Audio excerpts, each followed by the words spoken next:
آج ہم آئے ہیں پاکستان پیپلز پارٹی کے رہنما اور ایڈمنسٹریٹر کراچی مرتضی وہاب کے گھر۔ مرتضی وہاب کی سیاست کا آغاز کیسے ہوا، وکالت سے سیاست کی طرف کیسے آئے، ان کا لائف سٹائل کیا ہے اور ان کی زندگی کی کہانی کیا ہے۔ میری پہلی تنخواہ تھی 5,000 روپے۔ جب میں لے کے گھر آیا بڑا رویا اپنی والدہ کے سامنے۔ وکالت ہی وجہ بنی میری سیاست میں آنے کی۔ کبھی سوچا نہیں تھا کہ اتنی جلدی سیاست میں آؤں گا۔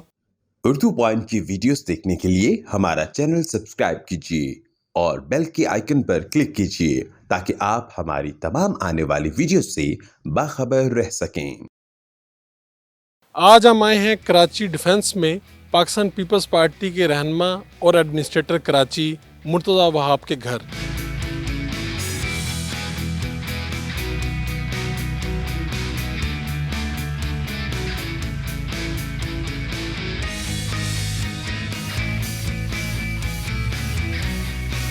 دو 2015 میں سیاست کا آغاز کیا، کیسے آغاز کیا؟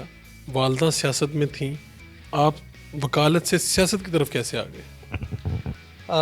حادثاتی طور پر کبھی سوچا نہیں تھا کہ اتنی کم عمری میں یا اتنی جلدی سیاست میں آؤں گا، لیکن سیاسی گھر کا بچہ ہوں، سیاست کو اپنے خون میں دیکھا ہے، گھر میں ہوتے ہوئے دیکھی ہے۔ تو 2015 میں سابق صدر آصف علی زرداری صاحب نے مجھے بلایا اور کہا کہ جی آپ پارٹی میں کام کریں واپس، اور سندھ حکومت میں ہم آپ کو وزیر اعلیٰ سندھ کا مشیر بناتے ہیں قانون کے حوالے سے۔ تو اس طرح ایک حادثاتی طور پر ایک اپرچونٹی مل رہی کام کرنے کی، اور بس وہ 2015 سے جو سفر سٹارٹ ہوا ہے آج 2021 میں بھی جاری و ساری ہے۔ بیرسٹر بنے، پھر سینیٹر بنے، معاون خصوصی بنے، اب ایڈمنسٹریٹر کراچی بن گئے ہیں، تو کیا سمجھتے ہیں کہ آپ کامیابی کی طرف گامزن ہیں؟ سیاست میں اتنی جلدی یہ مقام حاصل کیا، کیا خوبی کیا آپ کے اندر؟ ماں کی دعا، میں سمجھتا ہوں کہ کوئی اور وجہ ہو نہیں سکتی ان تمام چیزوں کی۔ اللہ تعالیٰ ہیز بین ویری کائنڈ، اور میرے خیال میں جو والدین کے اچھے کام تھے، والدین کی جو خدمات تھیں سیاسی اعتبار سے، صحافتی اعتبار سے، ان کا ایک نتیجہ ہے کہ مجھے اتنی آسانی سے یا اتنی جلدی یہ تمام چیزیں ملی ہیں۔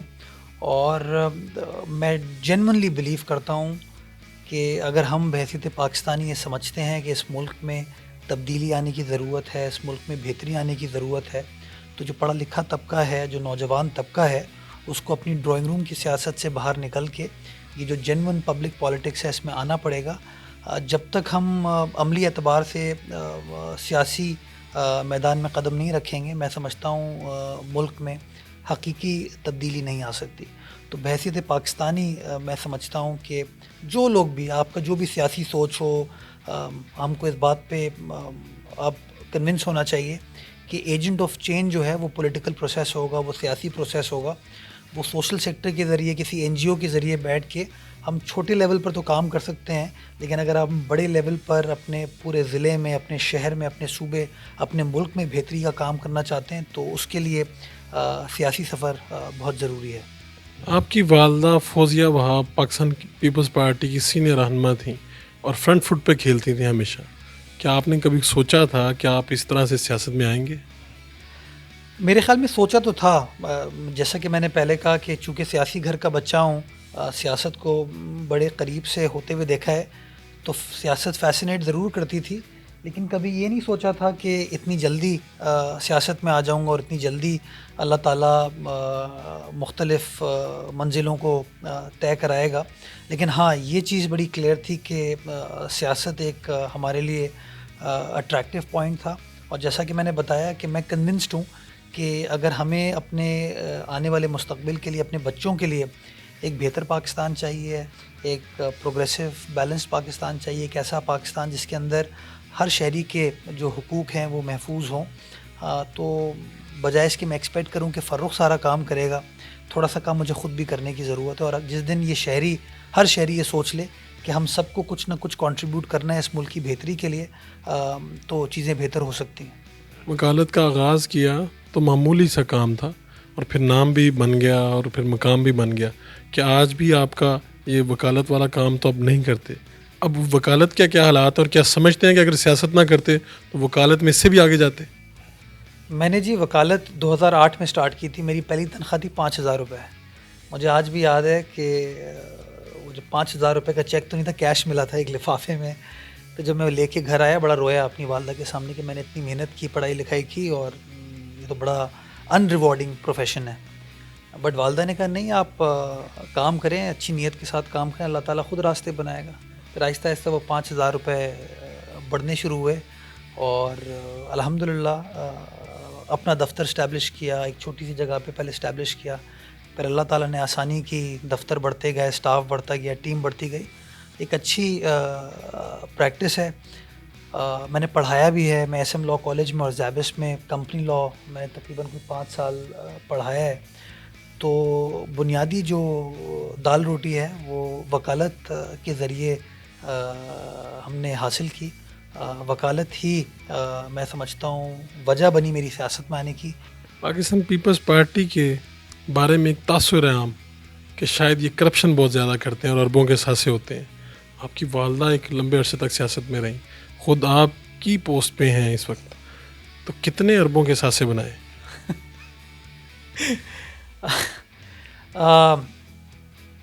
اس پہ میں کیا کہوں, اپنی والدہ کی تعریف میں خود کروں مناسب نہیں ہوگا. میری والدہ ہمیشہ کہتی تھیں کہ انسان کی عزت جو ہے وہ اس کی غیر موجودگی میں دیکھی جاتی ہے. اور میں فخریہ کہتا ہوں کہ میری والدہ نے بڑے لیول پہ پالیٹکس کی, قومی سطح کی پالیٹکس کی. کبھی کوئی اس طرح کا الزام کا سامنا ان کو نہیں کرنا پڑا. لوگ آج بھی ان کو اچھے الفاظ میں یاد رکھتے ہیں, اور میں فخریہ کہتا ہوں کہ میری آج بھی پہچان میری والدہ ہیں. 2018 میں موجودہ گورنر سندھ عمران اسماعیل کے مقابل الیکشن لڑا لیکن جیت نہ پائے. اب تو آپ ایڈمنسٹریٹر کراچی بھی ہیں, لوگوں سے ملتے بھی ہیں, اور ایک الیکشن لڑنے کا تجربہ بھی ہو گیا. کیا دوبارہ الیکشن لڑیں گے؟ سینیٹر بھی رہ چکے ہیں. میں کارکن ہوں جی پاکستان پیپلز پارٹی کا, بلاول صاحب کا. جو پارٹی کا حکم ہوگا اس کو فالو کریں گے. اگر پارٹی سمجھتی ہے کہ مجھے الیکشن لڑنا ہے تو میں بالکل الیکشن لڑوں گا. اگر پارٹی سمجھتی ہے کہ مجھے کوئی اور ذمہ داری دینا چاہتی ہے وہ اور ذمہ داری نبھاؤں گا. لیکن جو کام کروں گا وہ نیک نیتی کے ساتھ کروں گا, اس نیت کے ساتھ کروں گا کہ جو پارٹی کی ایتھوس ہے, جو پارٹی کا فلسفہ ہے, اس کو کس طریقے سے امپلیمنٹ کیا جا سکے. اور انشاءاللہ حتی الامکان کوشش ہوگی کہ ایک پروگریسو پراسپرس پاکستان جس کا خواب بھٹو صاحب نے دیکھا تھا, محترمہ بینظیر بھٹو نے دیکھا, اور جس کی جد و جہد آج بلاول صاحب کر رہے ہیں, اس پروسیس کا میں حصہ رہا ہوں. آپ کی عمر کیا ہے اور آپ کی شادی کب ہوئی؟ میری عمر اس وقت 37 سال ہے. شادی میری 2012 میں ہوئی, اپریل کے مہینے میں.